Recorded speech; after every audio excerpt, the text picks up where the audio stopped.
नमस्कार साथियों, आप सभी का आर्यन ऑल एग्जाम नोट्स में मैं राम नरेश मिश्र स्वागत करता हूं।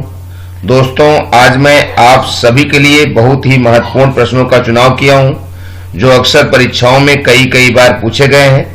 तो आपका ज़्यादा समय न गवाते हुए आइए वीडियो की शुरुआत करते हैं। और दोस्तों, आपसे यह गुजारिश है कि आप नियमित रूप से वीडियो देखें जिससे आपको सफलता अवश्य मिले।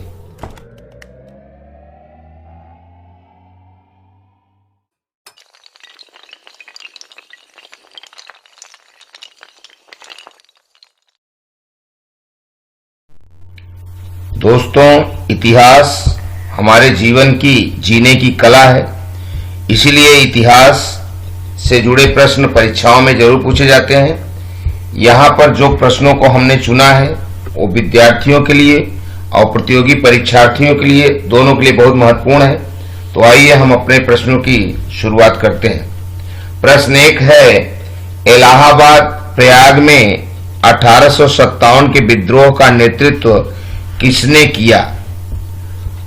तो यहां दिए गए प्रश्नों में से जो ऑप्शन प्रश्न के हैं उनमें से सही हमारा जो विकल्प है वह डी है, लियाकत अली।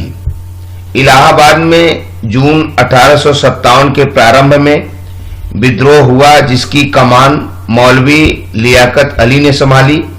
इन्हें जिले का सूबेदार घोषित किया गया और अंत में कर्नल नील ने यहां के विद्रोह को समाप्त किया था। प्रश्न 2, यूनानी ग्रंथ में चंद्रगुप्त मौर्य को क्या कहा गया है? तो यहां दिए गए ऑप्शनों में से सही ऑप्शन सी है, सेंड्रोकोट्स।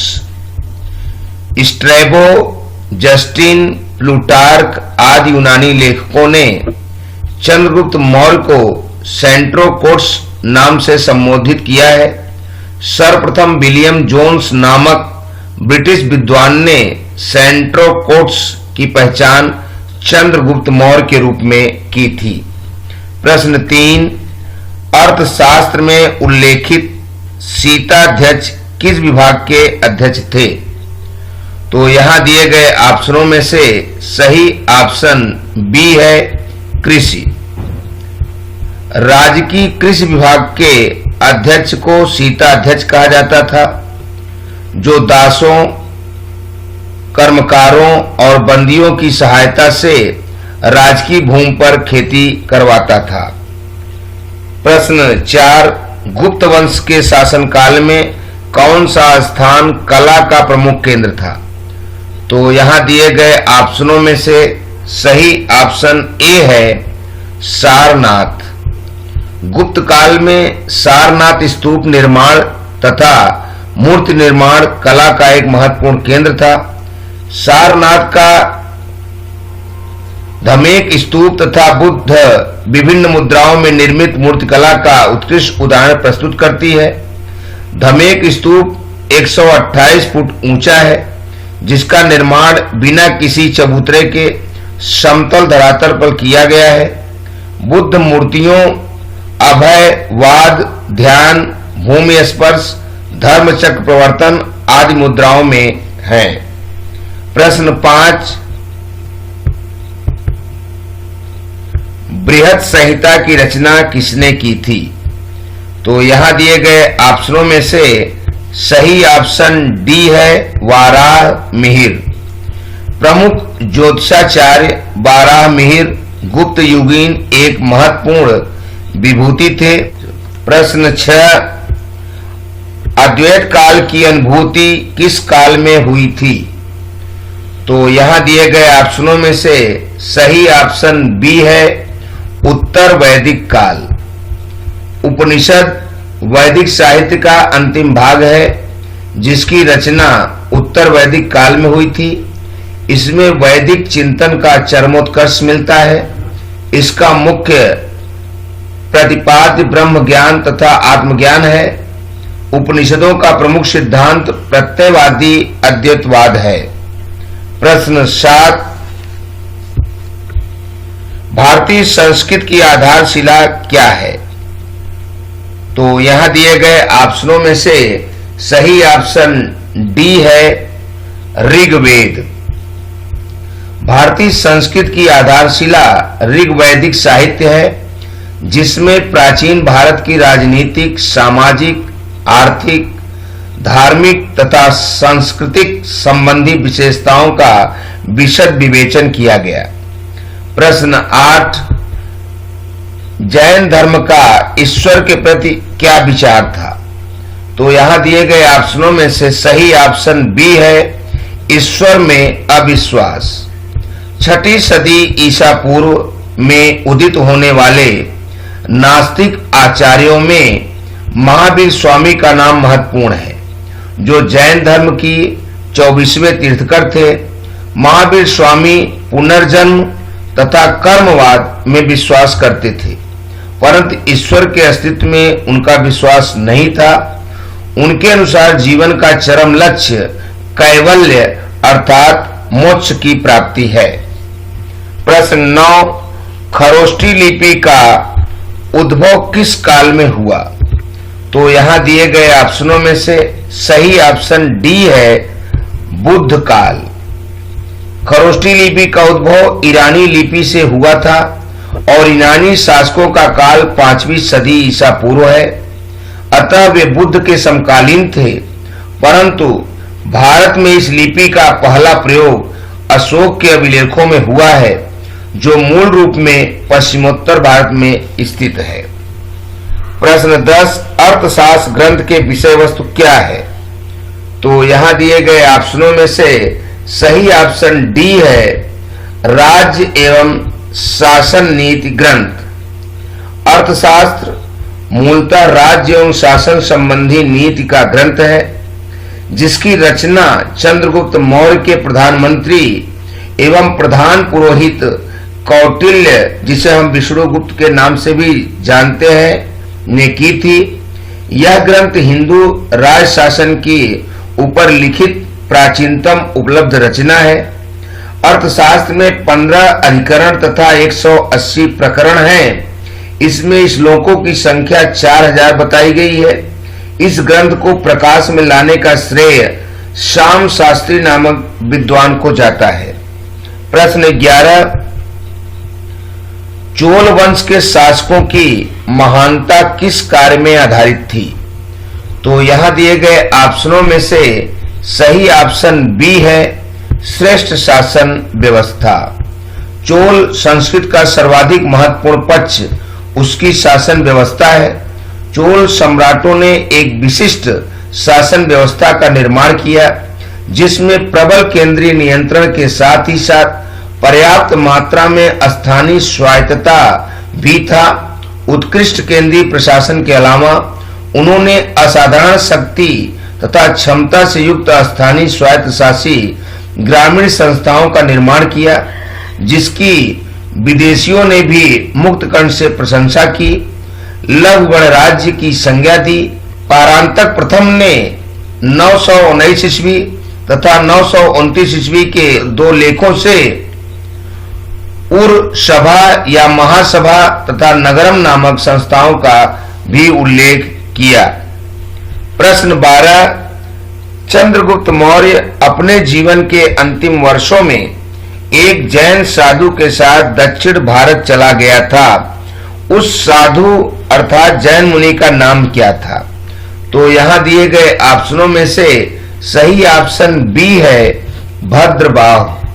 जैन परंपरा अनुसार अपने जीवन के अंतिम दिनों में चंद्रगुप्त मौर्य जैन हो गया और भद्रबाहु की शिष्यता ग्रहण की।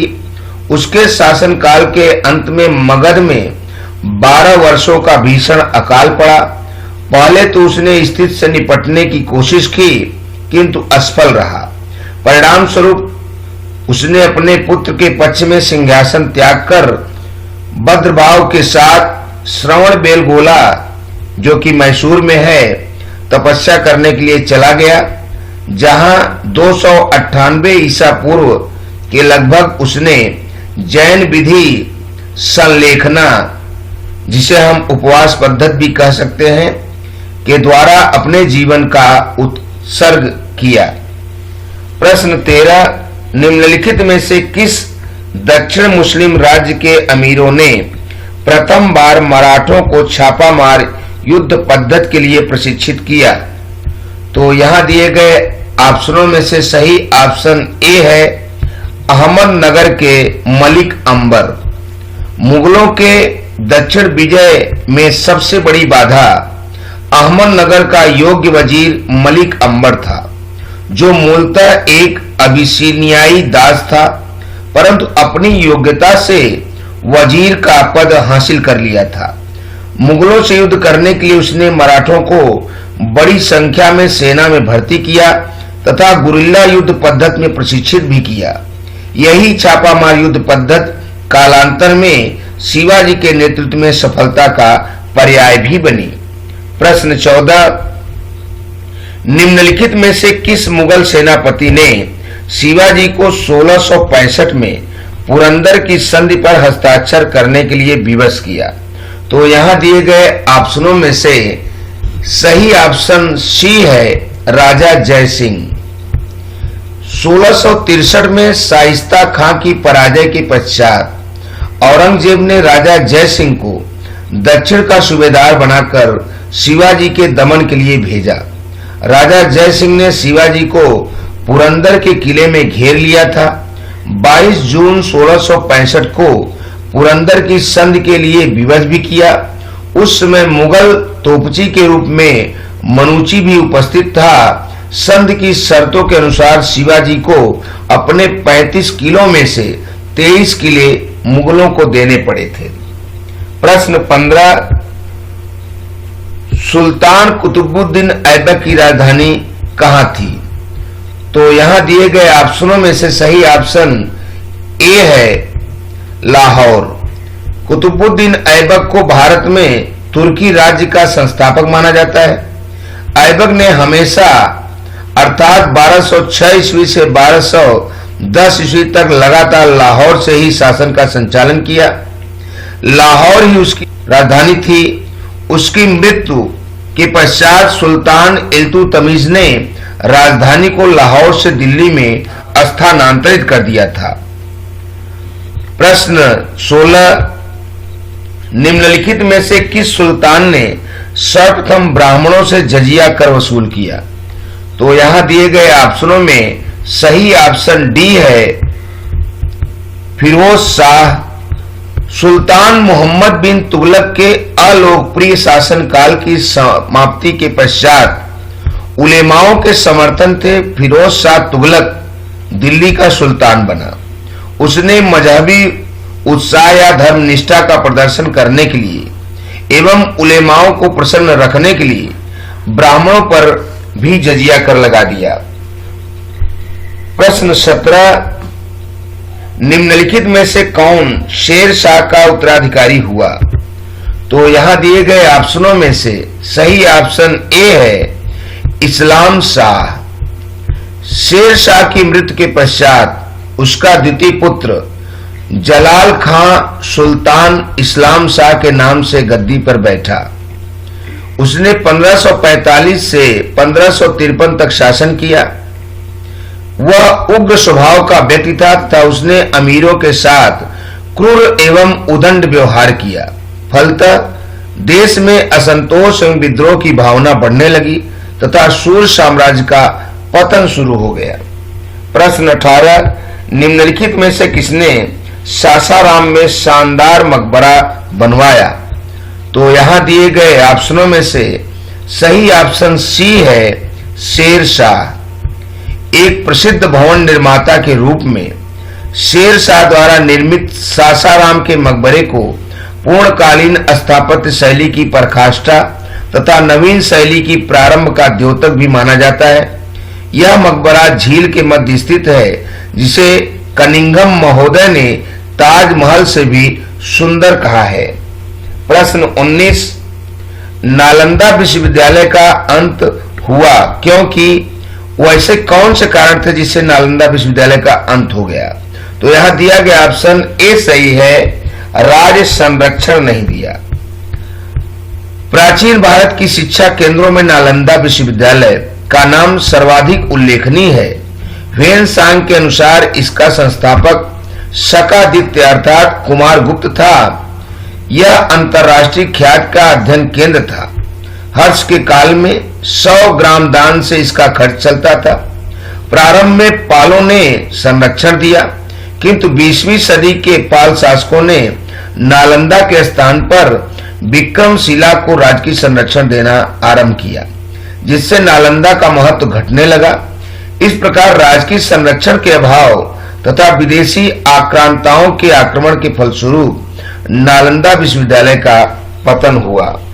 प्रश्न 20, बंगाल प्रेसिडेंसी से बिहार किस सन में पृथक होकर एक अलग प्रांत बना?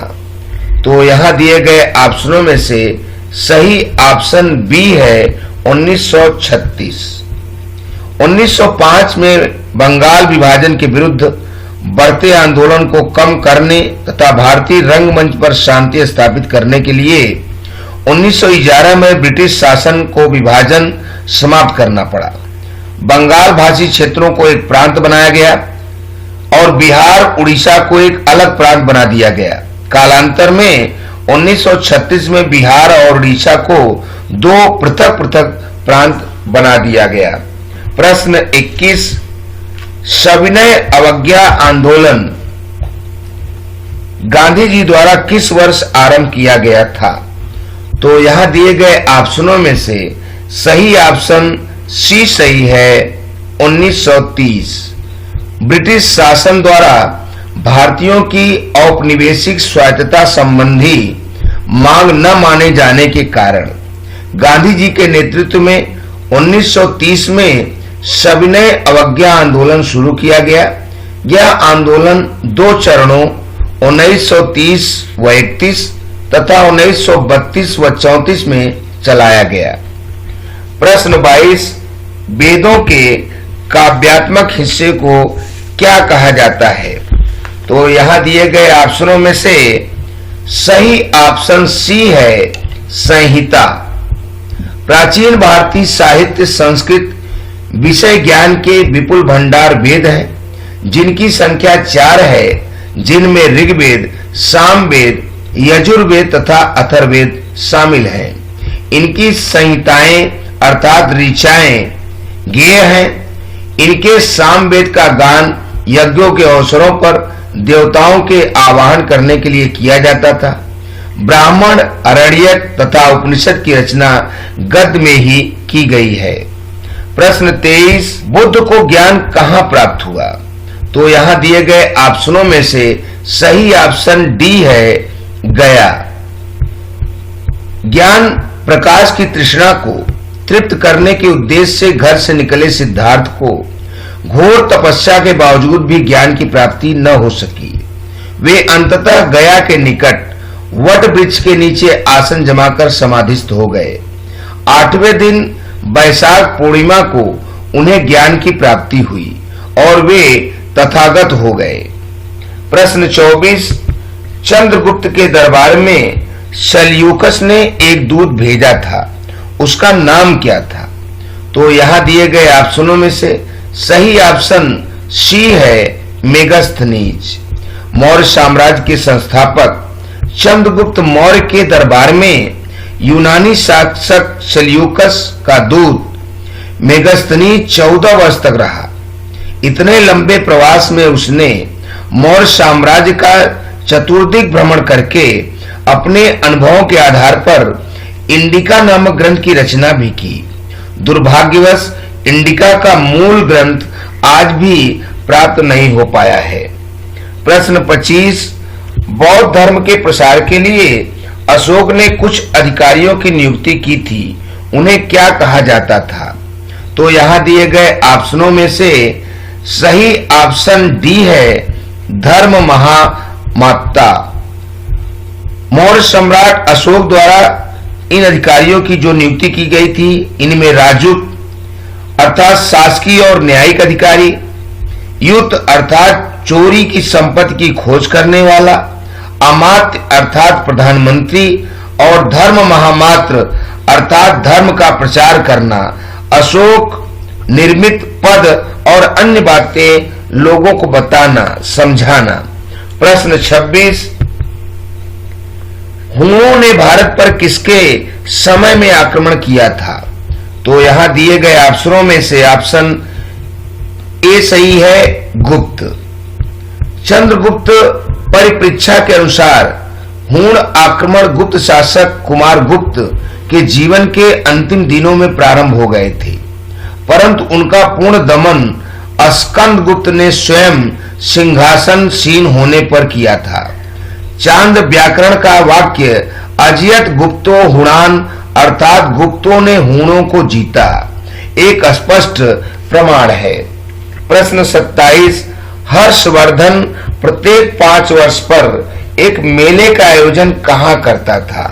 तो यहां दिया गया ऑप्शन सी सही है, प्रयाग।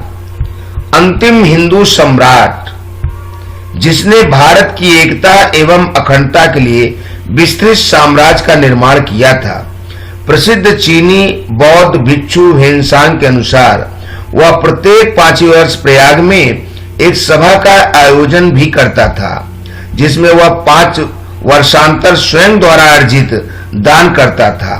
प्रयाग के 6वें महासम्मेलन में हेनसांग सहित 18 नरेशों ने भाग लिया था। प्रश्न 28, मनसबदार प्रणाली किसने आरंभ की थी? तो यहां दिया गया ऑप्शन सी सही है, अकबर। महान मुगल सम्राट अकबर ने अपने शासनकाल में प्रशासन को दुरुस्त करने के लिए मनसबदारी प्रथा प्रारंभ किया था। उसने यह प्रथा फारस की प्रथा के आधार पर प्रचलित की थी। मनसबदारों की 3 श्रेणियां थीं, जो उनके जात एवं सवार के अनुसार प्राप्त थीं। प्रश्न 29, गुरु अर्जुन देव को जहांगीर ने 1605 में किसके कहने पर मृत्युदंड दिया था? तो यहां दिया गया ऑप्शन बी सही है, चंदू शाह।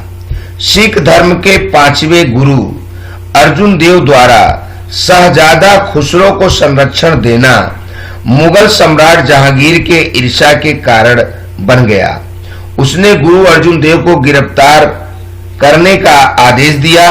पंजाब के दीवान चंदू शाह के हवाले उन्हें कर दिया गया।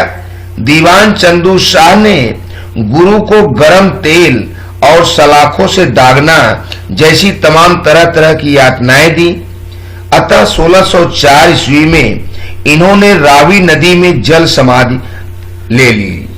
प्रश्न 30, जो इस वीडियो का अंतिम प्रश्न है,